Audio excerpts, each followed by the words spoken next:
सबसे पहले मैं वाइट बोर्ड शेयर करता हूँ, फिर उसके बाद में अपन सारी चीज़ें स्टेप बाय स्टेप में समझाऊंगा आपको।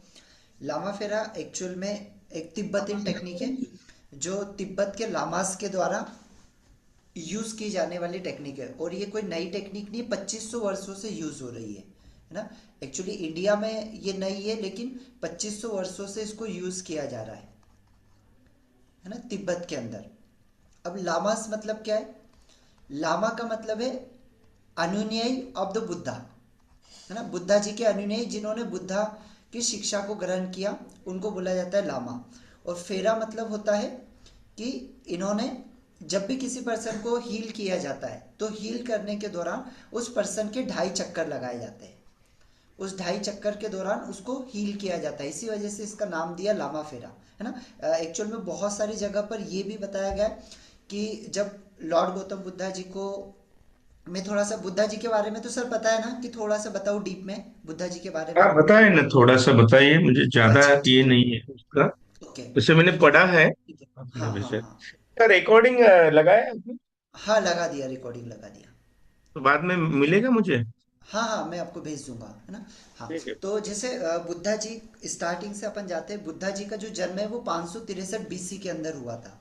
तो ये हुआ था लुम्बिनी के अंदर, है ना। कपिल वस्तु का गांव है कपिल वस्तु, वहां पर हुआ था लुम्बिनी के अंदर। लुम्बिनी एक वन है, इन वन के अंदर इनका जन्म हुआ था। और इनका जो जन्म हुआ था वो शाक्य कुल के अंदर हुआ था, है ना। इनके जो पिता थे उनका नाम शुद्धोधन था, और माता थी इनकी जो महामाया।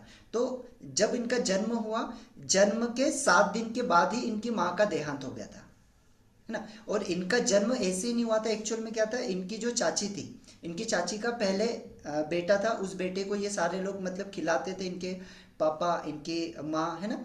तो राजा ये चाहते थे कि मेरे घर में भी पुत्र की प्राप्ति हो।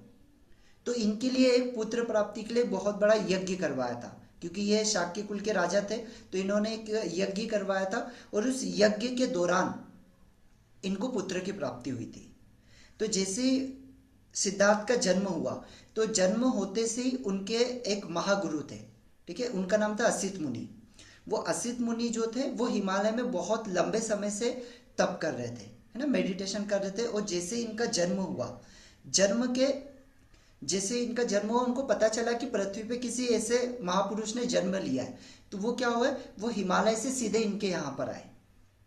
और यहाँ पे आकर राजा को उन्होंने कहा, आते से उन्होंने राजा के हाथ से उनको लिया, गोद में लिया बुद्धा जी को, और उनके पैर को चूमने लगे, अपने सर से लगाया, चूमने लगे। तो राजा बोले, यार आप, महाराज बोले, आप ये क्या कर रहे हो? तो बोले, आपका ये जो बेटा है ना, भले ही तुम राजा हो, लेकिन आगे चल के ये राजा नहीं बनेगा। बोले ये आगे चल के एक सन्यासी बनेगा। तो बोले ऐसा क्यों? बोले इसके भाग्य में लिखा है कि ये सन्यास के मार्ग पे ही चलेगा। और बोले ये शाक्य तो कुल तो बहुत छोटा है, बोले इससे कई गुना लाखों करोड़ों लोगों की जिंदगी को ये बदलेगा। तो राजा ने कहा कि नहीं, ऐसा नहीं होना चाहिए। भाई मेरे पास में इतना ऐश्वर्य है, इतनी धन दौलत है, सब कुछ है मेरे पास, तो मेरा बेटा सन्यास मार्ग पे क्यों चले, है ना। भी क्यों भाई, पैसा क्यों मांगे लोगों से, सन्यास मार्ग पे क्यों चले? तो उन्होंने क्या किया कि उनके लिए एक ऐसा निर्माण किया कि जहां पर उन्होंने, जिस गांव में वो रहते थे, वहां से सारे गरीबों को, सारे बीमार लोगों को, सबको बाहर निकाल दिया, और उन लोगों को एक अलग गांव में बिठा दिया कि भाई आप यहाँ पे रहो, यहाँ पे आपको जो चीज़ों की ज़रूरत पड़ती है मैं आपको पहुँचाऊंगा, लेकिन आपको मेरे बेटे के सामने आना नहीं है कभी, क्योंकि आप लोग मेरे बेटे के सामने आओगे तो उसके अंदर करुणा जागेगी, और करुणा जागेगी तो सन्यास के मार्ग पे जा सकता है। तो उन्होंने क्या किया कि उनके लिए एक ऐसे कैंपस की निर्माण करवाया जहां से उनको कभी बाहर ही ना निकलना पड़े, है ना। सारे जितने विद्वान पंडित थे, जितने विद्वान लोग थे, गुनी, जितने भी गुरु थे, सारे गुरुओं को एक जगह पर ला दिया, और उनके शिक्षा उन्होंने करवाना शुरू करी। तो 7 से 8 साल की एज में उनको सारे पुराणों का, सारे वेदों का, है ना, सबका ज्ञान हो गया था। मतलब इतने वो अच्छे थे। तो इनको जो वेदों का और पुराणों का ज्ञान दिया था, उनका नाम था गुरु कौंडिल्य, जिन्होंने इनको ज्ञान दिया था। गुरु कौंडिल्य ने इनको पूरा वेदों का शिक्षा दी थी। और आगे चल के बुद्धा जी को जब अलाइटमेंट प्राप्त हुआ, तो ये जो गुरु कौंडिल्य, यही उनके सबसे पहले शिष्य थे। है ना, जिन्होंने उनको शिक्षा दी थी, आगे चल के यही उनके पहले शिष्य बने थे जिन्होंने बुद्ध के मार्ग पे चल के बुद्धत्व को प्राप्त किया था आगे चल के। तो इन्होंने इनको सिखाया, लेकिन क्या था कि ये बहुत ज़्यादा परेशान होते थे। मतलब किसी चिड़िया को देखा हुआ मर गए, मरते हुए देखा, या कोई भी ऐसी चीज उन्होंने देख ली, है ना। जैसे क्षत्रिय कुल में इनको बाण चलाना सिखा रहे, इनको त्रिशूल चलाना सिखा रहे, इनको भाला चलाना सिखा रहे, तो वो नहीं करते थे। बोलते कि नहीं, मैं किसी पक्षी को और इनको नहीं मारूंगा। तो उनके पापा बहुत ज़्यादा चिंतित रहते थे। फिर उन्होंने क्या किया, वो बहुत ज़्यादा दुखी रहते थे, बहुत परेशान रहते थे। फिर यशोधरा से उनका 28 साल की एज में उनकी शादी हुई। यशोधरा जो थी ना, वो उन्हीं के बहन की बेटी थी, है ना। बोलते ना मामा की लड़की, तो वैसा ही उनका था कि बहन मानी हुई थी, उनकी बेटी थी यशोधरा। तो यशोधरा से इनकी शादी हुई 28 साल की एज में। और जब इनकी शादी हुई, यशोधरा भी देखती थी कि यार ये बहुत ज़्यादा परेशान रहते, बहुत ज़्यादा अकेले रहते, है ना, बहुत ज़्यादा परेशान रहते थे। फिर उनके पुत्र की प्राप्ति हुई, 29 साल की एज में उनको पुत्र की प्राप्ति हुई। अब उनकी जो चाची थी, है ना, इनकी जो चाची थी, अब इनका जो बेटा था, ये क्या चाहती थी कि मेरा बेटा राजा बने, न कि ये राजा बने। क्योंकि उनका बेटा पहले उनको पुत्र की प्राप्ति हुई थी, तो ये चाहते थे कि मेरा ही बेटा राजा बने, ये नहीं बने। और जैसे ही उनकी भविष्यवाणी कर दी, तो ये और ज़्यादा खुश हो गई। लेकिन शादी हो गई, बच्चा हो गया, तो अब इनको चिंता होने लगी कि यार ये तो अब घर नहीं जाएगा, गृहस्थी में बसा दिया, अभी छोड़ेगा नहीं, अगर ये नहीं छोड़ेगा तो मेरा बेटा राजा कैसे बनेगा। तो उन्होंने क्या किया, उनको चोरी चुपके से बोले ठीक है पापा से आप आज्ञा लो कि मैं अब आप मुझे राजा बनाने वाले हो, तो मैं आपको कि मैं आपको प्रजा से मिला के लो। तो उन्होंने क्या किया, वो जितने भी गरीब लोग, जितने भी बीमार लोग थे, उनके पास में जाके उनसे इनको मिला दिया। तो उन्होंने क्या किसने? देखा, एक उनकी चाची ने, ठीक है, वो लोगों से जाके मिला दिया, उनके बारे में बता दिया कि भाई ये लोग हैं, ये यहाँ पे, इनसे जाके मिलो तुम। तो वो गए, देखा उन्होंने, एक बूढ़ी महिला को देखा लकड़ी टेक कर चल रही है। फिर 4 लोगों को देखा उन्होंने कि कंधे पर एक की लाश लेकर जा रहे हैं। तो उनने, उनके सबसे घनिष्ठ मित्र थे चन्ना, तो उनसे पूछा भाई ये क्या चीज़ है। तो बोले हर व्यक्ति का स्वर्गवास होता है और उसका एक समय के बाद देहांत होता ही है। तो बोले हमको तो कभी ये बताया ही नहीं, है ना। एक व्यक्ति थे जिनको छुआछूत की बीमारी हुई थी, लोग उनसे भाग रहे थे। बोले वो छूने के लिए जाते हैं, उनका दोस्त बोलता है नहीं नहीं इनको मत छुओ। बोले आप, बोले क्या हो गया, तो बोले इनको छुआछूत की बीमारी। बोले ये सारी चीज़ों से मुझे दूर क्यों रखा, मुझे बताया क्यों नहीं। तो बहुत ज़्यादा रोने लगे और वापस अपने महल में आ गए। अब बोले मैं बाहर नहीं जाऊंगा। तो उनकी चाची और ज़्यादा ये हो गई कि यार मैं तो इसको बाहर निकालना चाह रही हूँ और ये वापस घर में आ रहा है। फिर उन्होंने क्या किया, फिर वापस अगले दिन जाके एक सन्यासी के पास में इनको बिठा दिया। अब वो जो सन्यासी थे उनसे ये बहुत ज़्यादा, क्योंकि इनके मन में बहुत ज़्यादा क्वेश्चन थे, बहुत ज़्यादा इनके मन में सवाल थे, है ना, और लोग इनके सवालों का जवाब नहीं दे पाते। तो इन्होंने क्या किया, उस सन्यासी के पास में जाकर इनको बिठा दिया। तो सबसे पहले तो वो सन्यासी से प्रभावित हो गए कि सन्यासी जो थे वो ब्राह्मण कुल के थे और वो एक शूद्र की झोपड़ी में बैठे हुए थे, है ना, वहां पर बैठकर वो खा रहे थे। तो सबसे पहले जाके उन्होंने ये बोला कि महाराज, सबसे पहला क्वेश्चन तो ये बताइए कि बाहर में देख रहा हूँ इतना छुआछूत है, इतनी सारी चीजें हैं, एक शूद्र से तो एक ब्राह्मण भिक्षा तक नहीं लेता, है ना, उसको पास में तक नहीं आने देता, अब उनकी कुटिया में बैठ के खाना खा रहे हो, भाई ऐसा क्यों। तो बोले हम तो सन्यास के मार्ग पे है, हम एक सन्यासी है, हमारे लिए कोई जाति कोई धर्म नहीं होता है, हमारे लिए तो मानवता ही धर्म है। बोले तो बहुत ज़्यादा प्रभावित हो गए। बोले अब यहाँ से आप कहाँ जाओगे। तो बोले जहाँ हमारा शाम हो जाए वहाँ हम बसेरा कर लेंगे। बोले खाओगे क्या। तो बोले जो हमको भिक्षा में मिल जाता है वो हम खा लेते हैं। तो वो बहुत ज़्यादा प्रभावित हो गए कि यार बाहर में देख रहा हूँ, अपने पिताजी को देख रहा हूँ, इतना साम्राज्य सब कुछ है लेकिन दुखी है ना, बहुत सारे ज्ञानी पंडितों को देख रहा हूँ, नॉलेज बहुत ज़्यादा है लेकिन फिर भी दुखी है, तो ऐसा क्यों। तो फिर उन्होंने क्या किया, उसी रात उनकी वाइफ को बोला, उनकी वाइफ ने बोला कि भाई आप जो भी खोजना चाहते हो जाओ, लेकिन आप वापस मेरे पास जरूर आना, है ना, जो भी आपको प्राप्त हो जाए, जब आप दुख का कारण निकालो उसके बाद आप आ जाना। तो फिर उसी समय वो केवल उनके पुत्र जब 7 दिन के थे, है ना, उसके बाद वो छोड़कर चले गए। और जब वो छोड़कर गए तो जैसे ही छोड़कर गए तो नदी में उन्होंने देखा कि एक पर्सन ओम नमः शिवाय का जाप कर रहा था। तो वो भी चले गए वहां पर और ओम नमः शिवाय का जाप करने लग गए। वो पर्सन ने बोला भाई आप कौन हो। तो बोले मेरा नाम सिद्धार्थ है और मैं ऐसा ऐसा मार्ग खोज रहा हूँ कि दुख का कारण क्या है। तो बोले यार मुझे तो इसके बारे में कुछ नहीं पता, लेकिन हमारे एक गुरु है जो आपको इसके बारे में शिक्षा दे सकते हैं। तो बोले कौन है? तो इनके जो सबसे पहले गुरु थे, है ना, जिनके पास इन्होंने सीखा, तो वो लेकर गए थे अलार कलाम जी के बाद। जैसे संन्यास मार्ग पे जब ये चले ना, तो सबसे पहले गुरु इनके हुए अलार कलाम। तो अलार कलाम जी ने इनको नाड़ी शोधन की शिक्षा दी कि ईड़ा नाड़ी, पिंगला नाड़ी, सुषुम्ना नाड़ी के बारे में, है ना, नाड़ियों को कैसे पहचाने, अपने शरीर में जो पंच तत्व है वो तत्वों को कैसे पहचाने, ये सारी शिक्षा उनको दी थी अलार कलाम जी से।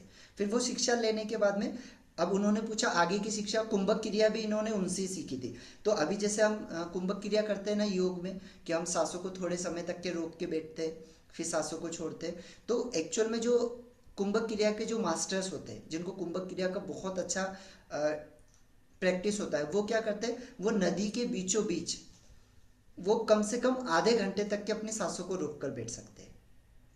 तो ये क्रिया उन्होंने सीखी थी आलार कलाम जी से। ये सीखने के बाद आलार कलाम जी ने कहा कि भाई इसके बाद की आगे की शिक्षा तो मुझे भी नहीं पता, क्योंकि मैं यहाँ तक ही पहुँच पाया हूँ, इससे आगे मुझे भी नहीं पता। बोले अब इसके बारे में आगे की जानकारी फिर कौन देगा? तो बोले इसके बारे में एक है, बोले जिनका नाम है उद्रक रामापुत्रा, ये बोले आपको जानकारी देंगे, आगे की शिक्षा ये देंगे। लेकिन बोले ये कभी भी किसी भी स्टूडेंट से डायरेक्ट मिलती नहीं है ना। अगर आपको इनसे शिक्षा लेना है तो पहले आपको ध्यान में बैठ के उस लेवल पे जाना पड़ेगा, है ना। उस लेवल पे जाने के बाद सब कॉन्शियस लेवल पे ही आपसे बात करेंगे, ऐसे नहीं। तो उनके बहुत सारे लाखों विद्यार्थी थे। तो जैसे मैंने कहा ना कि जो सबसे पहले गुरु थे इनके, जिन्होंने इनको वेदों की शिक्षा दी थी, तो वो उदरक रामापुत्र के शिष्य थे। तो उन्होंने कहा ठीक है मैं आपको मिलाता हूँ। वो गए और उनको जाकर उनके सामने बिठा दिया। बोले लेकिन ये बात नहीं करेंगे, आपको ध्यान में उस लेवल पे जाना पड़ेगा। जब गुरु को ऐसा लगा कि हाँ ये उस लेवल पे पहुंच चुके, तब जाके ये गुरु ही खुद आपको वहां पर दर्शन देंगे और आपको आगे की शिक्षा के बारे में बताएंगे। तो बोले ठीक है। फिर वो बैठे काफ़ी लंबे समय तक के, बहुत लंबे समय तक बैठे उनके सामने, मेडिटेशन किया। फिर एक समय के बाद उनको सबकॉन्शियस लेवल पे वो कनेक्ट हुए, और कनेक्ट होने के बाद में फिर आगे की शिक्षा उन्होंने दी, जिसमें उन्होंने बताया कि भाई हमारे अंदर जितने भी विकार उठते हैं, वो विकार उठते कैसे, उनको पहचाने कैसे। जैसे किसी को गुस्सा आया, तो गुस्सा आने के बाद में शरीर में रिएक्शंस क्या हो रहा है, और वो रिएक्शन उठ कैसे रहा है, उसको देखे कैसे। तो वो शिक्षा उन्होंने ली उनसे, उद्रक रामापुत्रा से। फिर उनसे बहुत सारी शिक्षा लेने के बाद अब आगे उनसे पूछा कि भाई आगे आप मुझे बुद्धत्व प्राप्त करना है, तो वो मैं कैसे प्राप्त कर सकता हूँ? तो बोले ये तो मुझे भी नहीं पता, अगर मुझे पता रहता तो मैं खुद प्राप्त कर लेता। तो फिर वो वैसे ही वहां से निकल गए। बोले ठीक है जाओ, लेकिन तुम विजय हो गए, ऐसा उन्होंने बोल दिया। फिर वो निकल गए। फिर वहां से निकले तो वो जंगलों में जैन मुनियों से मिले। अब जैन मुनि से मिले तो उन्होंने देखा कि ये बिना कपड़े के बैठे हुए और बिल्कुल ठंड के अंदर। और फिर इन्होंने क्या किया, उनको फल खिलाने की कोशिश की कि भैया आप ये फल खा लो। तो उन्होंने कहा कि नहीं, हम फल को हमने त्याग दिया है। एक को पानी पिलाने की कोशिश की तो बोले नहीं, हमने ये भी त्याग दिया है। एक को शाल उड़ाने की कोशिश की तो नहीं, बोले हमने ध्यान से बोले इतना अपने आप पे काबू पा लिए कि ये ठंड वगैरह हमारा कुछ नहीं कर सकती। तो बोले आप लोग ऐसी कौन सी साधना कर रहे हैं? तो बोले हम जैन हैं, बोले हम महावीर स्वामी जी की साधना कर रहे हैं, बोले हम उनके अनुयायी है। बोले शरीर को इतना सुखा दो कि उसकी सारी यातनाएं खत्म हो जाए, है ना। ध्यान से शरीर को इतना सुखा दो कि उनकी सारी यातनाएं खत्म हो जाए। तो उन्होंने क्या किया, ठीक है बोले। तो फिर वो भी इस मार्ग पे थोड़ा चलने लगे। फिर गुफा में बैठे बहुत लंबे समय तक के। फिर उन्होंने एक टाइम खाना शुरू किया। फिर धीरे धीरे वो खाना भी त्याग दिया, है ना। फिर से पानी ग्रहण करते थे। तो एक समय उनके ऐसा आया कि वो तालाब के किनारे पानी पीने के लिए गए। और जब तालाब के किनारे पानी पीने गए तो वहां पे वो पानी पीने के बाद गिर गए। तो एक लड़की थी जिसका नाम था सुजाता, है ना। अब इसका बहुत बड़ा रोल है इसके अंदर।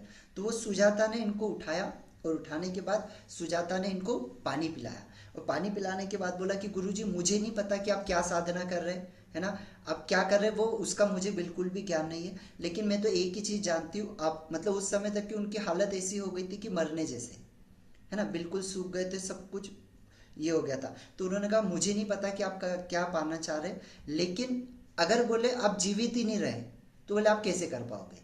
और उस समय तक के इनके 5 अनुयायी बन चुके थे, है ना। मतलब बुद्धत्व तो इनको प्राप्त नहीं हुआ था, लेकिन 5 लोग इनके पीछे आ चुके थे, जिसमें गुरु कौंडिल्य थे और बाकी के दूसरे, है ना। तो ये लोग इनके पीछे आ चुके थे। फिर ये लोगों ने देखा कि ये लोग भी इनके साथ में उपवास वगैरह कर रहे थे, मेडिटेशन वगैरह कर रहे थे। तो उन्होंने कहा कि हाँ यार ये तो ठीक है। बुद्धा जी ने कहा कि हाँ यार ये तो सही बोल रही है लड़की, कि अगर मैं भूखा ही रहा, है ना, मैं भूखा ही रहा और मैं मर गया, तो मैं तो दुख का कारण कभी खोज ही नहीं पाऊंगा, मैं तो मर ही जाऊंगा। तो उन्होंने कहा कि बोले ठीक है। तो उस समय उस लड़की ने उनको खीर ऑफर की थी, तो उस समय उन्होंने वो खीर खाई। तब से बुद्ध पूर्णिमा के दिन खीर बांटी जाती है। तो वो उसके पीछे का रीज़न यही है कि सबसे पहले उनको खीर ऑफर गई थी सुजाता के द्वारा। अब जैसे खीर उन्होंने खाई, उनके एक अनुयायी ने देख लिया कि भाई हमको बोल रहे भूखे रहो और खुद खीर खा रहे, लड़की ने खीर दी तो खा ली। तो वो बोल के चले गए कि यार ये तो पाखंडी है। तो वो जो 5 थे वो भी छोड़ के चले गए। फिर बहुत लंबे समय तक की उन्होंने साधना की, ऑलमोस्ट 7 साल उनको लगे, 7 सालों तक की साधना की। और उसके बाद में जब उनको बुद्धत्व प्राप्त होने वाला था, वो प्राप्त किया उन्होंने। बहुत सालों तक के उन्होंने कहाँ पर किया, गुफा के अंदर अपना मेडिटेशन किया। लेकिन जैसे बुद्धत्व प्राप्त होने वाला है, जैसे 6 महीने 4 महीने बचे, उसके बाद वो बाहर निकले और पेड़ के नीचे बैठ के उन्होंने करना शुरू किया, पीपल के पेड़ के नीचे करना शुरू किया। फिर वहाँ पे उन्होंने मेडिटेशन करते करते करते बुद्ध पूर्णिमा के दिन रात में उनको अलाइटमेंट ये प्राप्त हुआ। और जैसे अलाइटमेंट प्राप्त हुआ तो उनको समझ में आया कि सारी जो शक्ति है, जो अलाइटमेंट उनको प्राप्त हुआ, उनको बुद्धत्व का ज्ञान हुआ, सारे जो मार्कस वगैरह ये सारे जितने भी लोग थे जिनने उनको राक्षस वगैरह सारे लोगों ने रोकने की, यक्षनिया वगैरह ये सारे आए रोकने की कोशिश की, लेकिन वो रुके नहीं, क्योंकि वहां से वो बोले अब मेरी जान क्यों ना निकल जाए, मैं बुद्धत्व को प्राप्त करूंगा। तो इसमें अगर आपने अधिष्ठान के बारे में कभी सुना होगा सर, तो अधिष्ठान उन्होंने क्या किया था कि जैसे उनको पता चला कि अब मुझे बुद्धत्व प्राप्त होने वाला है ना, तो एक ये होता है जिस भी व्यक्ति को बुद्धत्व प्राप्त होता है तो सोने का जो भी पात्र होता है, अगर वो पात्र को वो नदी में डाले तो वो पात्र उल्टी दिशा में बहना शुरू हो जाता है ना। उनको ये पता था और उन्होंने इसको अप्लाई करके देखा। तो जैसे अप्लाई किया उनको पता चला कि अब वो बुद्धत्व के बहुत निकट है। तो फिर उन्होंने कहा कि अब मैं अधिष्ठान के अंदर बैठूंगा, जब तक मुझे बुद्धत्व प्राप्त नहीं होगा तब तक मैं अधिष्ठान को खोलूंगा नहीं। तो अधिष्ठान में एक्चुअल में क्या होता है कि व्यक्ति जैसे कोई भी ध्यान की मुद्रा में अगर वो बैठा है, ना ही उसकी आंखें खुलेगी, ना ही उसका हाथ हिलेंगे, ना ही पैर हिलेंगे, मतलब शरीर का एक भी अंग उसका हिलेगा नहीं, बिल्कुल स्टेच्यू की तरह। जब तक मुझे प्राप्त नहीं होगा, भले 1 साल लग जाए 2 साल लग जाए, मैं उठूंगा नहीं, भले मर जाऊं लेकिन उठूंगा नहीं। तो वो इस अवस्था में बैठे और उनको बैसाख पूर्णिमा के दिन रात में उनको अलाइटमेंट प्राप्त हुआ। अलाइटमेंट प्राप्त हुआ तो उन्होंने देखा कि सारे जितने जन्म है पुराने, सारे जन्मों को उन्होंने देख लिया, है ना, सारा ज्ञान उनको हो गया। तो उन्होंने देखा कि सारी शक्ति, सारी पावर्स तो हमारे अंदर है, हम बाहर क्या खोज रहे हैं भाई। बुद्धत्व तो मुझे अंदर से प्राप्त हुआ, मैं बाहर क्या खोज रहा था अब तक के। और लोग बाहर क्या पूजा कर रहे, क्या सारी चीजें कर रहे, सारी चीजें तो अंदर है, और हम अंदर को छोड़ के बाहर सब कुछ करें। तो फिर उन्होंने बोला कि अब मैं इसको बांटना शुरू करूंगा। तो लोगों ने फिर जो सुजाता थी उन्होंने ही इनका नाम दिया बुद्धत्व, और इन्होंने ही जहाँ पे इनको बुद्धत्व प्राप्त हुआ था बोधि ट्री जिनका नाम दिया है, तो उसी का नाम उन्होंने ही दिया था सुजाता ने, कि इस जो ये जो ट्री है जहाँ पे आपको बुद्धत्व प्राप्त हुआ, ये पेड़, इसको बोधि वृक्ष के नाम से जाना जाएगा, और उनको बुद्धत्व कहा गया। तो एक्चुअल में क्या है कि लोगों ने बुद्ध मतलब किसी व्यक्ति से जोड़ दिया, है ना, लेकिन बुद्ध का एक्चुअल मीनिंग क्या है, बुद्ध का एक्चुअल मीनिंग ये है कि वो व्यक्ति जिसने अपनी चेतनाओं पर, है ना, जिसने अपनी चेतनाओं पर, जिसने अपनी इंद्रियों पर काबू पा लिया, है ना, हर वो व्यक्ति जिसने अपनी इंद्रियों पर, अपनी चेतनाओं पर काबू पा लिया, वो व्यक्ति बुद्ध है ना। बुद्ध जी ने कहा कि भाई मेरे पहले लाखों बुद्ध थे और मेरे बाद लाखों बुद्ध हो गए। एक्चुअल में ये शिक्षा हमारे इंडिया से क्यों गायब हो गई, क्योंकि बुद्ध जी के जाने के बाद में ये 2 भागों में बढ़ गई, हीनयान और महायान। और फिर क्या हो कि बहुत सारे लोगों ने इसको इसके अंदर बांट दिया। जैसे बाबा साहेब जब थे, बाबा साहेब ने इसके अंदर आए, बुद्ध की शिक्षा उन्हें अच्छी लगी, तो फिर जितने भी S T S C caste के थे सारे लोग इस तरफ आ गए, है ना, बुद्ध जी को मानने लगे। तो फिर क्या हुआ कि ये कास्टिज्म बन के रह गया कि भाई एक संप्रदाय जो एस टी एस सी का संप्रदाय है सिर्फ उन्हीं के लिए बुद्ध है, जबकि ऐसा बिल्कुल भी नहीं था। बुद्ध का मतलब था कि वो व्यक्ति जिसने अपनी चेतनाओं पर विजय पाया। इसी के लिए वो मंत्र भी बोला गया था, बुद्धम शरणम गच्छामि, धम्मम शरणम गच्छामि और संघम शरणम गच्छामि। बुद्धम शरणम गच्छामि मतलब मैं बुद्ध की शरण में जाता हूँ। बुद्ध मतलब कोई व्यक्ति नहीं, बुद्ध मतलब उस चेतना की शरण में जाता हूँ जहां से मैं सत्य को प्राप्त कर सकूं, अपनी चेतनाओं पर विजय पा सकूं। धम्मम शरणम गच्छामि, तो धम्मम शरणम गच्छामि का मतलब है कि ये जो मार्ग मैंने चुना है ना, ये जो मार्ग चुना है, इस मार्ग पे मैं लगातार इस धम्म पे चलूं, इस धम्म के मार्ग पे लगातार चलूं। एंड संगम शरणम गच्छामि का मतलब है कि जो मार्ग मैंने चुना जिससे मुझे अच्छा लाभ हुआ, यही मार्ग में लोगों को जोड़ूं और लोगों को बताऊं। लेकिन आज क्या हुआ कि उसका मीनिंग बिल्कुल अलग निकल गया, कि किसी को बोलेंगे ना अपन ये मंत्र बोलो, तो ले नहीं मैं क्या बोल दूं जो मैं ये मंत्र बोलूं, तो ये चीजें हुई। तो फिर ये धीरे धीरे अपने इंडिया से गायब हो गई। अब ये जो शिक्षा थी, अभी क्या है ना, बुद्ध जी को प्रॉपर सभी लोगों ने, जिस पर्सन ने जैसा समझा उसने वैसा स्टार्ट किया, है ना। जैसे अगर हम देखेंगे बर्मा में जो है, जो हमारे पास में अभी विपसना है, विपसना तो सुना ही होगा सर आपने। तो विपसना जो है वो बर्मा से आया है हमारे पास। तो जो बुद्ध जी की शिक्षा थी वो वहां पर अलग थी, है ना। वहां के कुछ लोगों ने सीखा, तिब्बत के लोगों ने, तो तिब्बत में अगर आप देखोगे तो वज्रयान को बहुत मानते हैं, है ना। तो वज्रयान में क्या होता है, वहां पर मंत्रों का भी उच्चारण करते हैं, सिंबल्स का भी उच्चारण होता है ना। बाकी जगह पर देखोगे मंत्र का उच्चारण नहीं होता है। वैसे अगर नेपाल में देखोगे तो नेपाल में थोड़ा सा अलग है, आप तिब्बत में देखोगे तो वहां पे थोड़ा सा अलग है, आप इधर जापान में देखोगे तो वहां पर अलग हो गया, थाईलैंड में अलग हो गया। तो अलग अलग चीजें, जैसे अगर आप थाईलैंड और यहाँ पे जाओगे जापान में, तो वहां पे भगवान की जो स्वरूप है उनके रूप में ही बुद्धा जी को लिया हुआ है।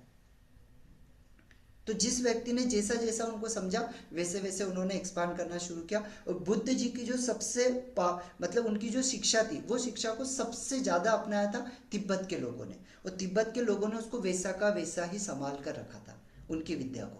और फिर उस विद्या को उन्होंने धीरे धीरे धीरे धीरे बांटना शुरू किया। अब उसके अंदर सुतपटक, आपने सुना होगा सुतपटक और त्रिपटक, जैसे अपने इसमें होते हैं ना वेद, वैसे ही बुद्धिज्म के अंदर त्रिपटक होता है ना। अगर त्रिपटक में सारी चीजें बुद्धा जी के बारे में, जैसे वेद में होता है ना पूरा, भगवत गीता में पूरा कृष्ण जी के बारे में, वैसे त्रिपटक के अंदर पूरा बुद्धा जी के स्वरूप के बारे में उसमें पूरा दिया हुआ है कि एक्चुअल में बुद्धा जी की क्या शिक्षाएं थी, किन शिक्षाओं के ऊपर वो काम करते थे, कैसे लोगों को ये करते थे। बट क्या हुआ, धीरे धीरे वो चीजें अपने यहाँ से गायब हो गई। अब इसको 1992 में एस के सैनी जी है ना, एस के सैनी जी जो दिल्ली से थे, ये गए थे तिब्बत। अब इन्होंने तिब्बत, क्योंकि ये भी बाय प्रोफेसर एक प्रोफेसर थे, एस के सैनी जी, है ना, प्रोफेसर थे, और इन्होंने बहुत सारी चीजें ली थी। तो ये भी बुद्ध जी की शिक्षा से प्रभावित हुए। तो इन्होंने कहा कि यार इनकी शिक्षा इतनी पावरफुल है, तो अपने यहाँ पे जो तक्षशिला थी, तो तक्षशिला में क्या था, उस समय बुद्ध जी की शिक्षाएं भी थी, वेदों की शिक्षा थी, पुराणों की शिक्षा थी, 1500 से ज़्यादा शिक्षक थे, प्रोफेसर थे, और 15,000 से ज़्यादा विद्यार्थी थे।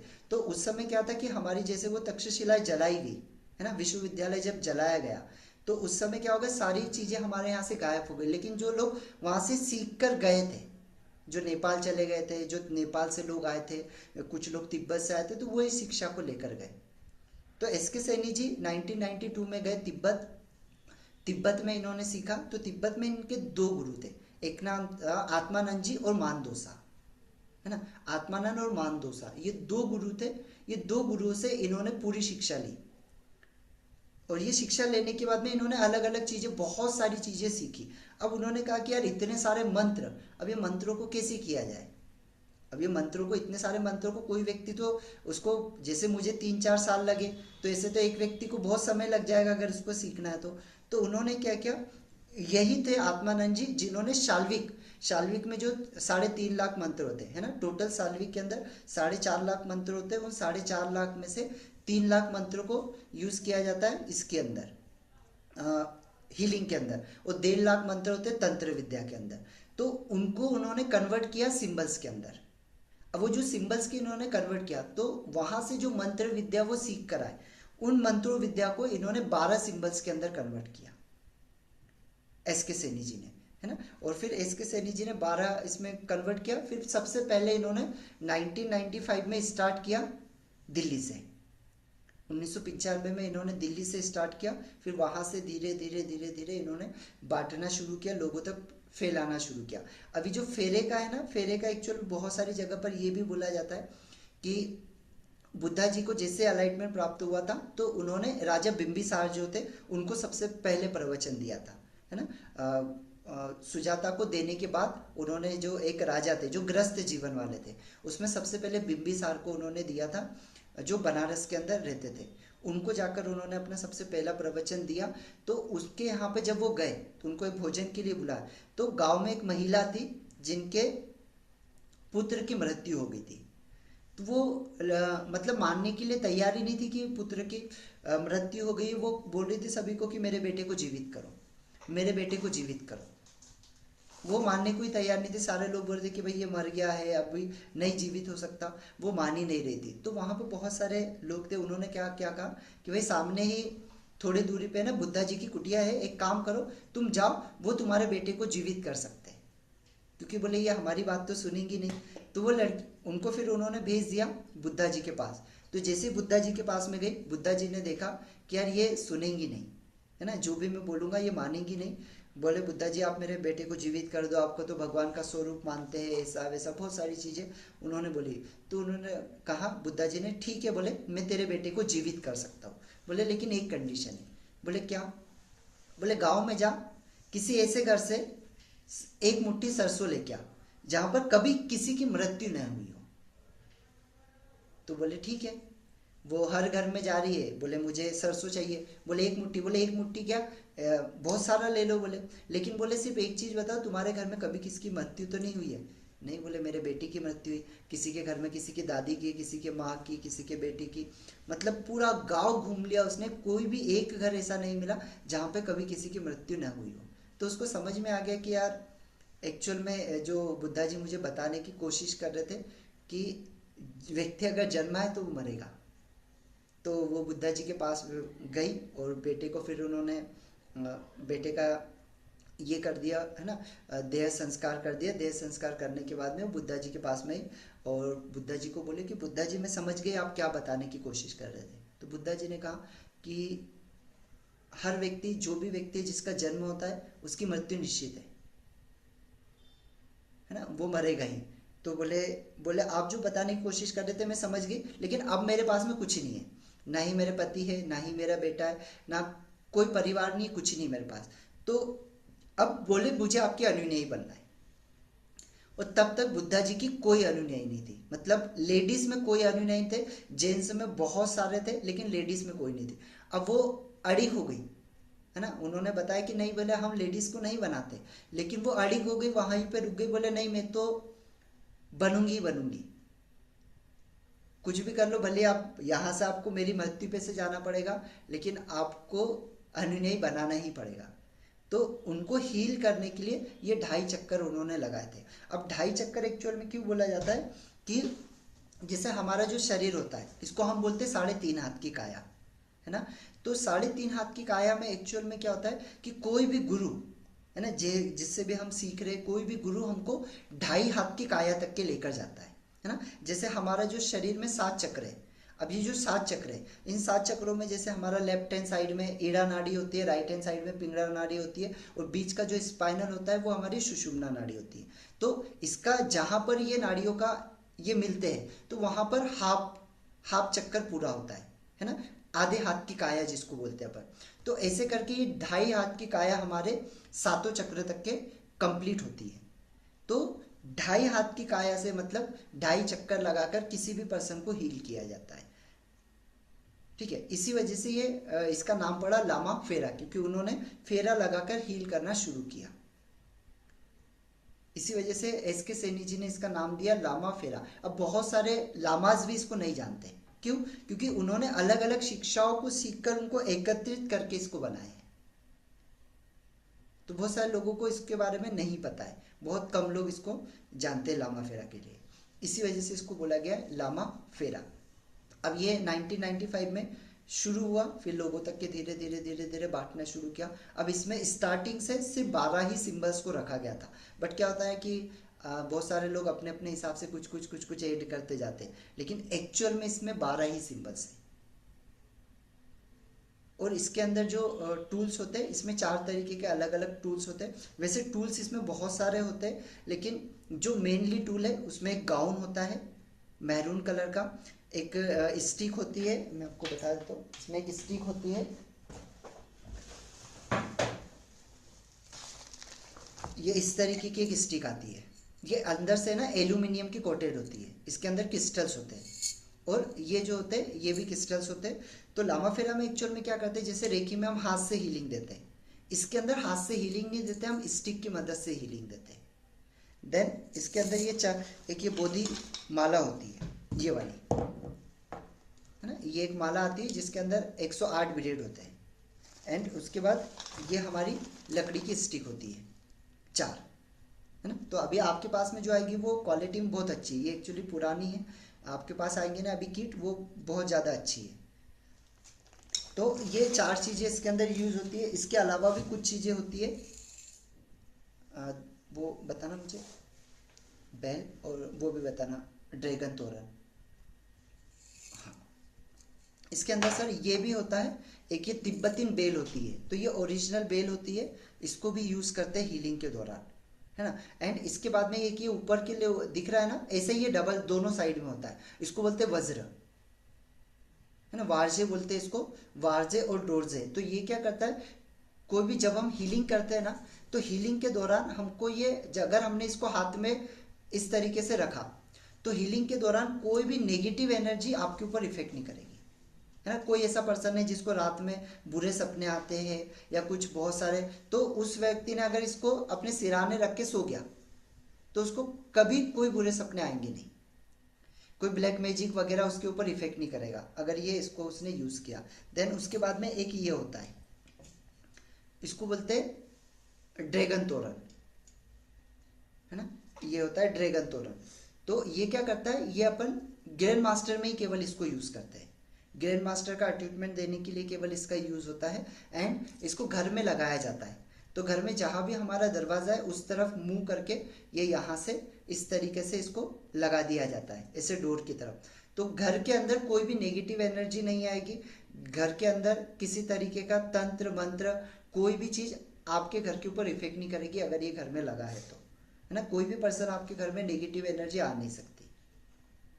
इसको बोलते हैं ड्रैगन तोरन। तो ये ऑप्शनल है, ये कोई कंपलसरी नहीं होते, लेकिन अगर यूज़ करना है तो इसको हम यूज़ कर सकते हैं, ठीक है। तो ये चीज़ें हैं, इतने ही टूल्स इसके अंदर यूज़ होते हैं।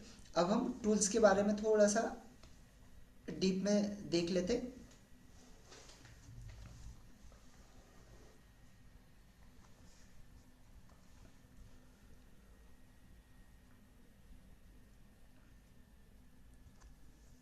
सर व्हाइट बोर्ड दिखाई दे रहा है? हाँ। यस। तो सबसे पहला मैरून कलर का गाउन, मैरून गाउन होता है।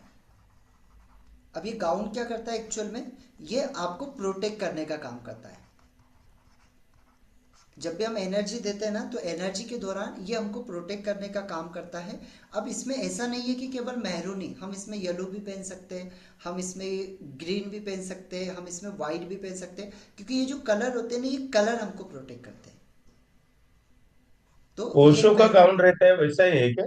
हाँ बिल्कुल same same same same same है। ओशो की 90% चीजें अगर आप देखोगे, तो बुद्धा जी को जब आप पढ़ोगे ना, बुद्धा जी के बारे में 99% ओशो जी की उनसे कनेक्टेड है।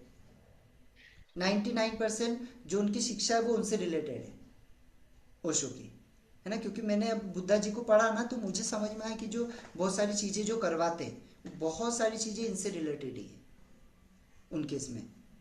देन उसके बाद में जो स्टिक होती है ना, स्टिक आपको हीलिंग देने के काम आती है। किसी भी पर्सन को अपन हीलिंग देने के लिए इसको यूज़ करते हैं, ये भी आपको ये प्रोटेक्ट करने का डिस्टेंस काम हीलिंग भी करती दे है। सकते हैं क्या? इससे डिस्टेंस हीलिंग भी दे सकते हाँ, हैं ना? डिस्टेंस हीलिंग भी दे सकते हैं, है ना। उसका प्रोसेस भी वैसे ही होता है, उसके लिए एक सिंबल्स थोड़ा सा एक्स्ट्रा बनाना पड़ता है, वो मैं बताऊंगा।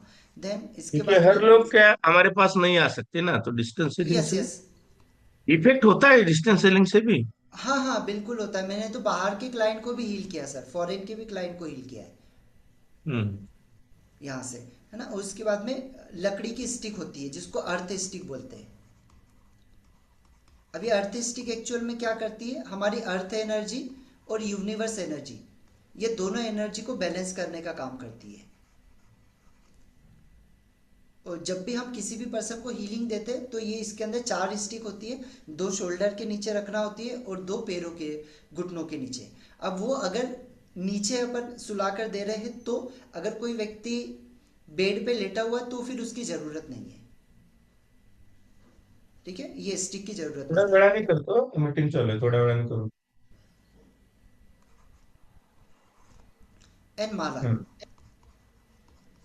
ठीक है, माला क्या करती है, माला को हमको वियर करना होता है जब हम हीलिंग देते। एंड जब हीलिंग के दौरान हमारे पास में कोई पर्सन लेटा हुआ है तो उसके हार्ट के ऊपर हम इस माला को रखते हैं। तो ये क्या करती है, ये सबसे पहले आपको भी प्रोटेक्ट करने का काम करती है और सामने वाले पर्सन को हीलिंग देने का काम करती है। ठीक है, तो ये 4 चीज़ें होती है जो हमको कंपलसरी इसमें यूज़ करना होती है। अब हम इसके सिंबल्स के बारे में देखते हैं। टोटल 12 सिंबल्स हैं। इन 12 सिंबल्स में से 6 सिंबल्स जो है, पहले 6 सिंबल ये हीलिंग के लिए काम आते हैं। एज ए हीलर बन के कोई भी 6 सिंबल जिस व्यक्ति ने सीख लिया वो हीलर बन के काम कर सकता है स्टार्टिंग के। अगले जो 6 सिंबल्स है इसमें अभी इसको जैसे 3 लेवल के अंदर बांटा गया है ना। जैसे कभी काफ़ी जगह पे 2 लेवल में है, काफ़ी जगह पर 3 लेवल में, तो अभी अपने पास में 3 लेवल में। तो क्या करते हैं अपन, पहले लेवल में 6 सिंबल कवर करते हैं, दूसरे से इसके अंदर 4 सिंबल कवर करते हैं और अगले इसमें लास्ट वाले में अपन अलग से 2 सिंबल कवर करते हैं। ग्रैंड मास्टर के अंदर ये ग्रैंड मास्टर में कवर करते हैं, ये मास्टर लेवल में करते हैं और ये हीलर लेवल पर। तो अगर फिर आप हमें देखोगे एक ना, ग्रैंड मास्टर तक ये आप कब 3 लेवल सिखाएंगे? हाँ तीनों तीनों ग्रैंड मास्टर तक के। तो जो पहला लेवल होता है एक्चुअल में, जो अगर इसमें मास्टर वगैरह नहीं बनना चाहता है, जिसको सिखाना नहीं है, जो सिखाना नहीं चाहता है, उसके लिए पहला लेवल सफिशेंट है ना। जो इसमें करियर वगैरह नहीं बनाना चाहता है, खुद के लिए हीलिंग करना चाहता है, तो वो उसके लिए पहला ही सही है, क्योंकि पहले में ही सब कुछ आ जाता है। सेकेंड में तो सिर्फ अट्यूटमेंट के बारे में है और थर्ड में भी सिर्फ अट्यूटमेंट के बारे में ज़्यादातर, है ना, वो सिखाना कैसे है उसके बारे में।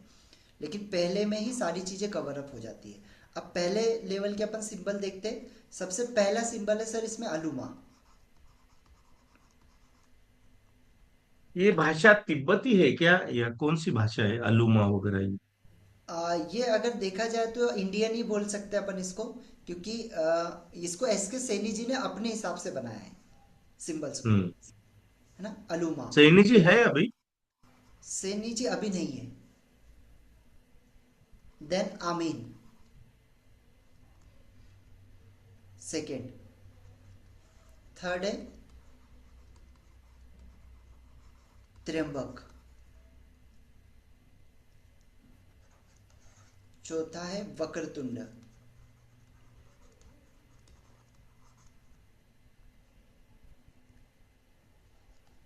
फिफ्थ है न्यास।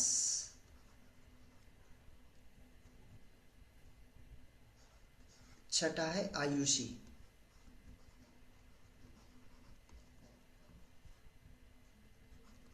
सातवां है क्रियासार। आठवां नित्या।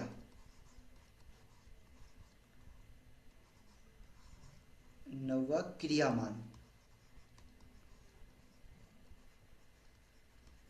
क्रियामान।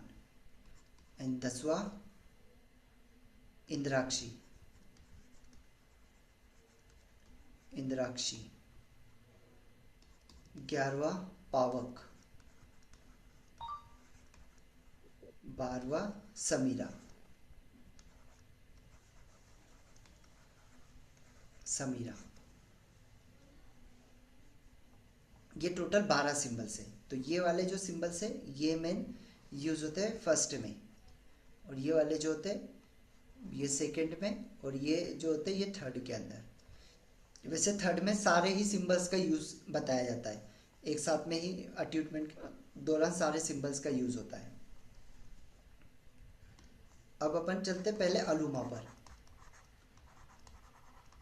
अलुमा बिल्कुल आसान होता है। सबसे पहला एक ट्रायंगल बनाते हैं, ऐसे यहाँ से शुरू किया है ना, इधर गए, देन इधर, देन इधर, ये फर्स्ट ट्रायंगल हुआ। उसके बाद सेकेंड ट्रायंगल, यहाँ से ऊपर की तरफ गए, नीचे से इधर गए और यहाँ से इसको मिला दिया, ये second triangle.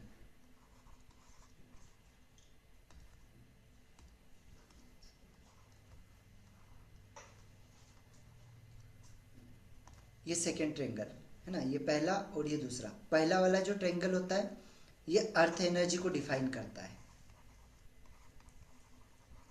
Earth energy. Second जो होता है वो यूनिवर्स एनर्जी।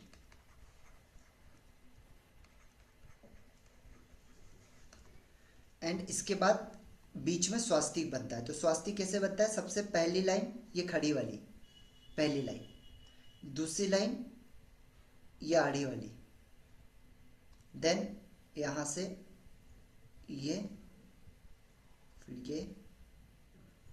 ये और फिर ये, और यहाँ पर बीच में 4 तरीके के डॉट ना। यहाँ पे मैं एक बार फिर से बनाता हूँ। पहले खड़ी लाइन, दूसरी आड़ी लाइन, फिर ये वाली लाइन, फिर ये वाली लाइन, फिर ये वाली लाइन और फिर ये वाली लाइन, बीच में फिर 4 तरीके के डॉट है ना। अब इसके बाद में यहाँ पे स्पाइरल बनते हैं, 1 2 3, मिनिमम 3 स्पाइरल, और आप 5 तक भी बना सकते हैं ना। मिनिमम 3 स्पाइरल हमको बनाना है, 1 2 3, 1 2 3, देन ये वाला 1 2 3 है ना। अब यहाँ पर पहला, यहाँ पर मैं अलग से बना के बताता हूँ।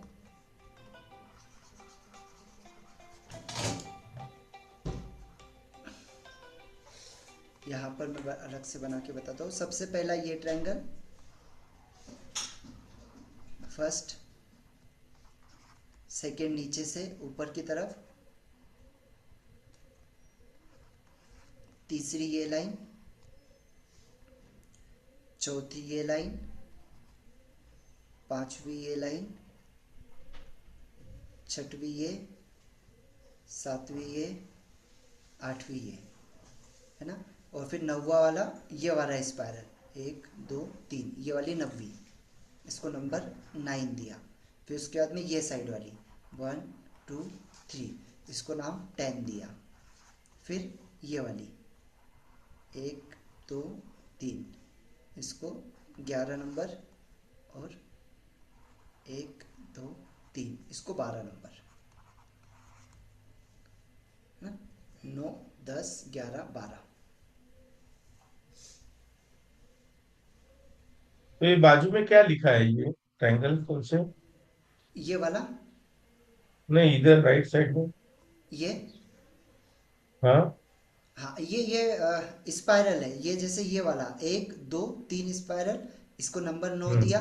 फिर ये वाला स्पाइरल, हाँ ये यहाँ से, फिर ये वाला स्पाइरल और ये वाला स्पाइरल, मतलब इसका ये सीक्वेंस है ना। जैसे मैंने यहाँ पे बनाकर बताया कि ये पहला ये रहेगा, फिर दूसरा ये वाला, तीसरा ये वाला और चौथा ये वाला। मतलब मेन सिंबल लेफ्ट साइड का ही है। हाँ है ना, यहाँ से शुरू होगा पहला, हाँ। फिर ये इस तरीके से बनेगा। तो ये वो इसको बोलते हैं अपन अलुमा। अब इसको कहाँ कहाँ पे यूज़ किया जाता है, कौन कौन सी चीज़ों के लिए यूज़ किया जाता है? तो इसको यूज़ किया जाता है बेसिक हीलिंग में, है ना। अब हीलिंग में ना 3 तरीके से एक पर्सन का जब हीलिंग होता है ना, तो अपन 3 लेयर पे करते हैं,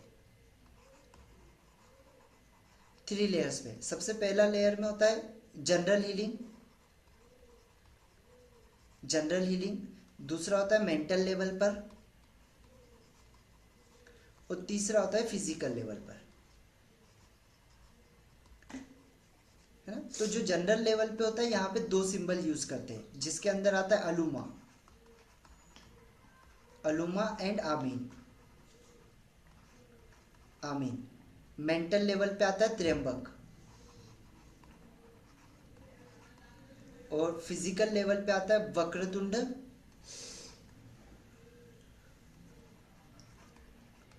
वक्रतुंड और न्यास, ये 3 लेयर के ऊपर एक पर्सन का अपन हीलिंग करते हैं, किसी भी पर्सन का। अब अलूमा जो है वो हम बेसिक हीलिंग के लिए यूज करते हैं। पहला, वास्तु से रिलेटेड जितना भी हीलिंग है ना, वास्तु से रिलेटेड या प्लेस से रिलेटेड, कोई भी प्लेस से रिलेटेड जितना भी हीलिंग है उसके अंदर अलूमा का यूज किया जाता है ना। कोई जगह की हमको हीलिंग करना है तो इसके लिए अलूमा का यूज किया जाता है। देन बिजनेस से रिलेटेड अगर कोई हीलिंग है उसके लिए अलूमा का यूज किया जाता है। ठीक है, प्लेस से रिलेटेड, बिजनेस से रिलेटेड कोई भी हीलिंग है, इसके लिए हम इसी का यूज करेंगे। घर का हीलिंग करना हो, वास्तु का हीलिंग करना हो, तो इसके लिए हम, अगर हमारे पास में पर्सन का फोटो नहीं है और मैप नहीं है तो हम फिर सिर्फ अलूमा का यूज करते हैं। अब इसको ये कहाँ कहाँ अलुमा पर, मतलब ये सिंबल मंत्र से बनाया है ना, ऐसा कुछ है ना? हाँ मंत्र से, यस मंत्र से बनाए हुए हैं, हर सिंबल मंत्र मंत्र से को। ही बने हुए। यस, मंत्र से ही बनाए हुए सिंबल है। अब इसको क्या हुआ कि इसको ड्रॉ किया जाता है 2 जगह पर। सबसे पहला थर्ड आई के ऊपर, थर्ड आई चक्रा पर और हार्ट चक्रा पर।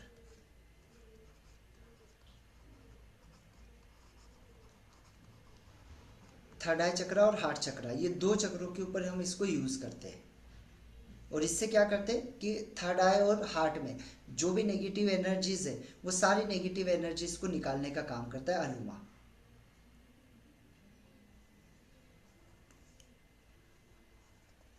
देन इसके बाद अगला जो आता है उसको बोलते हैं हम आमीन।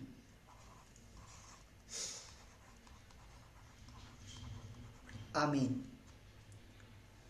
आमीन क्या होता है? सेम ही होता है। पहला ट्रायंगल,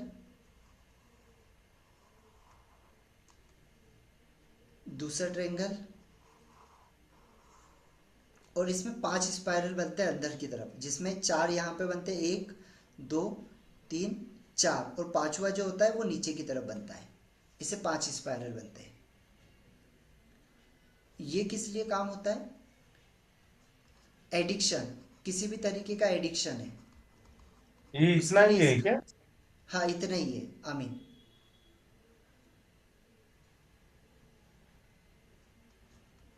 ठीक है, एडिक्शन, किसी भी तरीके के एडिक्शन से, उसके लिए इसका यूज किया जाता है।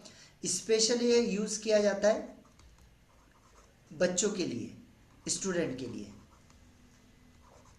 अगर स्टूडेंट में किसी भी तरीके का फियर है, उन फियर्स को निकालने के लिए इसका यूज किया जाता है।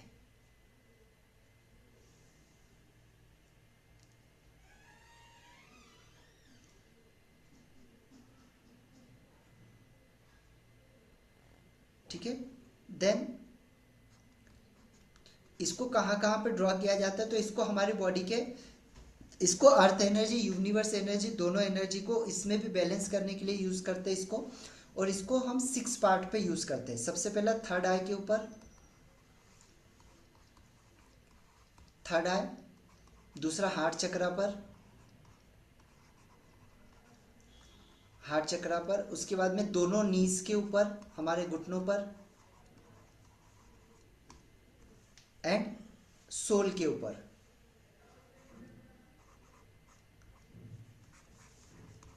सोल है ना, पैरों के तलवों पर।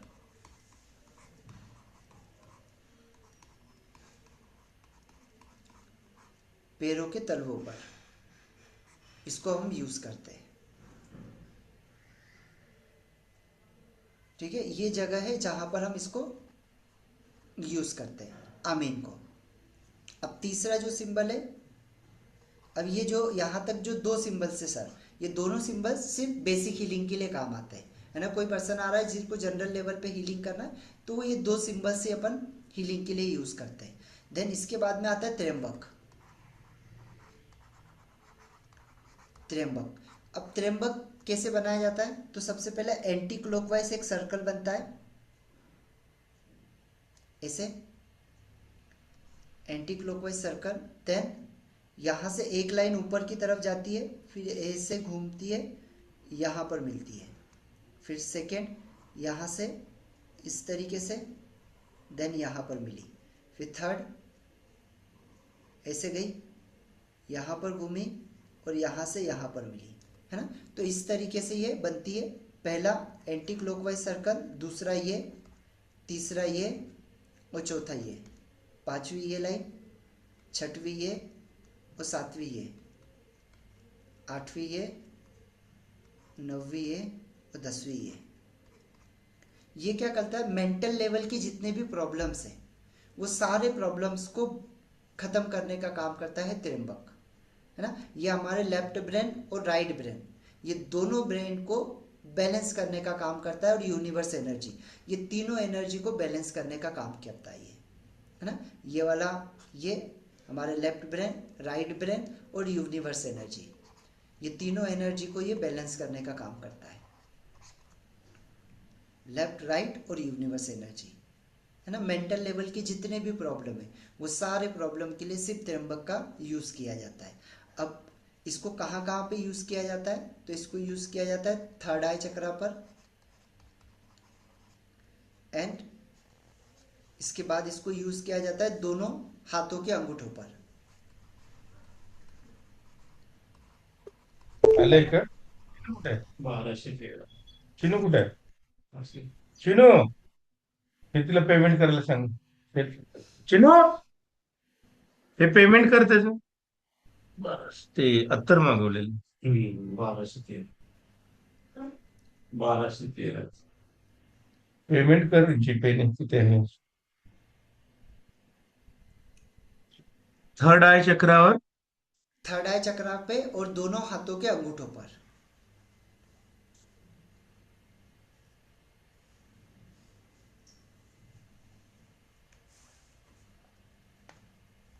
ये इफेक्ट करते हैं, मतलब ये यस यस, अनुभव बहुत नहीं है इफेक्ट ना करते मुझे, हैं। हाँ हाँ, बहुत तो इफेक्ट करते हैं सर। जब इसका प्रोसेस आप देखोगे ना, तो प्रोसेस के दौरान जब अपन हीलिंग का पूरा प्रोसेस बताऊंगा, तब आपको इसमें ये होगा, जब आप किसी को हीलिंग दोगे ना, तब आपको इसका इफेक्ट पता चलेगा, है ना। इसके इफेक्ट बहुत अच्छे, मतलब मेरे तो बहुत सारे स्टूडेंट ने काफ़ी अच्छे रिजल्ट इससे जनरेट किए। हम्म,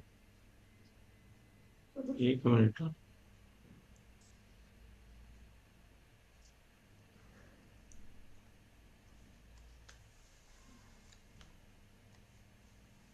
त्याला विचार बघ, काय असेल तर त्याला पैसे पाठवायचे असेल तर पाठव. चिनू, हे धर दादाला तर थांब मी कर. थर्ड आय चक्रावर दोनों हँड, हाथों के अंगूठों पर, अंगूठों पर। अंगूठो. हम्म।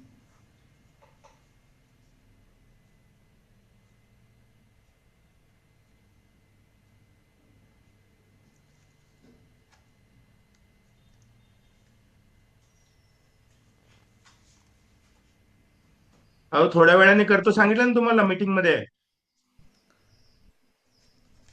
ठीक है, अब ये जो लेफ्ट ब्रेन है ना सर, ये लेफ्ट ब्रेन में क्या होता है एक्चुअल में, हमारा जो लेफ्ट ब्रेन होता है, ये सारी जितनी भी नेगेटिव एनर्जी है, ये सारी नेगेटिव एनर्जी जो होती है ना, वो कलेक्ट करती है दादाला हमारा फोन कर लेफ्ट जरा. ब्रेन। और राइट निघून. ब्रेन क्या करता है, पॉजिटिव एनर्जी को कलेक्ट करता है।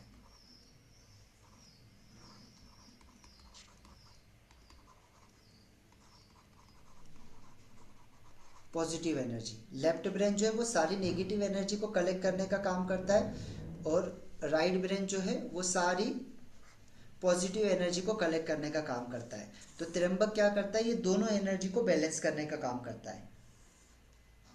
तो मेंटल स्टेबिलिटी आती है इससे. हाँ, मेंटल स्टेबिलिटी आती है इससे, है ना। कोई पास्ट के ट्रॉमा से, है ना, वो सारे ट्रॉमास को खत्म करने का काम करता है ये,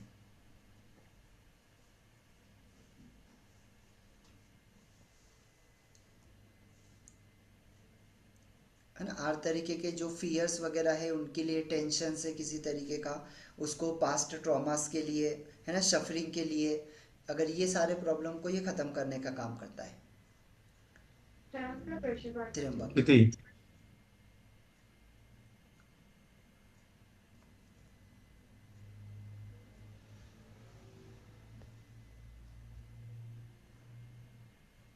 हम्म। ये कितना इफेक्ट रहता है इसका? आज प्रयोग करेंगे कि मेरे ऊपर कुछ ये, तो नहीं मैं अभी नहीं अनुभव सर, करूँ अभी कि। नहीं। नहीं अभी नहीं, अभी अच्छा। नहीं। अभी वो अपन अट्यूटमेंट देने के बाद, पहले हीलिंग करेंगे आपका एक, फिर उसके बाद में अट्यूटमेंट देंगे, अट्यूटमेंट देने के बाद।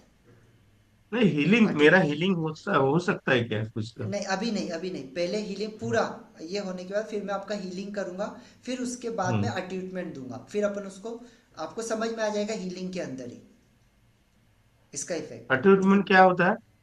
अट्यूटमेंट में एक्चुअल में क्या है, अट्यूटमेंट में एक्स्ट्रा सिंबल्स जो दो है वो यूज करते हैं अपन, उसके अंदर एनर्जी एक की जाती है। ठीक है, अच्छा। मतलब जो भी सिंबल्स की एनर्जी वो आपके अंदर डाली जाती है, जिसकी मदद से फिर आप दूसरों लोगों को हीलिंग दे पाएंगे। इसका अनुभव होता है क्या ऐसे?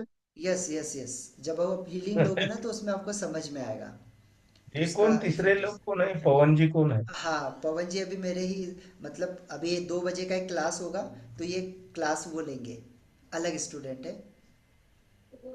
मतलब मेरा क्लास को लेंगे? ट्रेनर है। नहीं आपका नहीं, दूसरे पर्सन का, आपका तो दूसरे, अभी मैं हाँ एंड दूसरे का। करूंगा। हाँ हाँ, तो वो मतलब ये को ट्रेनर है मेरे, अच्छा हाँ। पवन जी। तो ये क्लासेस लेंगे, अभी 2 बजे का एक बैच है, और एक बैच 5 बजे का, मतलब शाम में 7 बजे का होता है, तो 7 बजे वहाँ का के एक अलग ग्रुप बैच है। ग्रुप है क्या? ग्रुप रहता है? हाँ यस यस, ग्रुप है। तो ग्रुप में अलग अलग दो ट्रेनर है, तो वो दोनों लोग अलग अलग, पवन जी अभी लेते हैं, कुछ ही लोग हैं एक्चुअल में 2 बजे, जो जिनको टाइम नहीं मिलता है, और शाम में है मोस्टली 7 बजे। तो ग्रुप में मुझे नहीं ये होता है ऐसे क्या? कुछ जरूरत नहीं है ऐसे? नहीं ज़रूरत नहीं है, मैं वैसे डाल दूंगा, कोई प्रॉब्लम नहीं है, ग्रुप में तो ऐड कर हाँ दूंगा डाल आपको मैं। दीजिए, कौन से ग्रुप है? प्रैक्टिस के लिए वगैरह कभी ये हाँ होता है? प्रैक्टिस और के सुबह लिए 5 बजे का मैसेज आता है, वो क्या होता है आपका? सुबह से 5 बजे मेडिटेशन का होता है, तो उसमें 7 चक्रा मेडिटेशन करवाता हूँ, और फिर अलग अलग होता है। 7 चक्रा मेडिटेशन होता है, पास्ट लाइफ से रिलेटेड मेडिटेशन होता है, फॉरगिवनेस मेडिटेशन होता है। तो ऐसे बहुत सारे, जैसे विपसना मेडिटेशन भी मैं करवाता हूँ, लेकिन ये करवाने के बाद में विपसना वाला। ठीक। फिर वो 5 बजे का मैं ज्वाइन कर सकता हूँ, कभी ज्वाइन कर हाँ सकता हाँ हूँ? हाँ हाँ, कभी भी आप, आपकी जब इच्छा हो तब से ज्वाइन कर लीजिए, कल से ज्वाइन कर लीजिए आप। ठीक। चलेगा सर, तो अभी ये अपन ने 3 कंप्लीट करे, कल मैं आपको बाकी के आगे के बताऊंगा, और उसका पूरा प्रोसेस बताऊंगा कल। ठीक है अच्छा। जी। तो आज इतना ही, मतलब ये। हाँ आज इतना ही अपन करते हैं, कल बाकी का बताऊंगा, इसका रिकॉर्डिंग मैं आपको और भेज दूंगा। होमवर्क वगैरह क्या है इसका? होमवर्क वगैरह यही है कि अभी ये जो 3 सिंबल्स आपको बताए, थोड़ा सा उसके बारे में पढ़ो,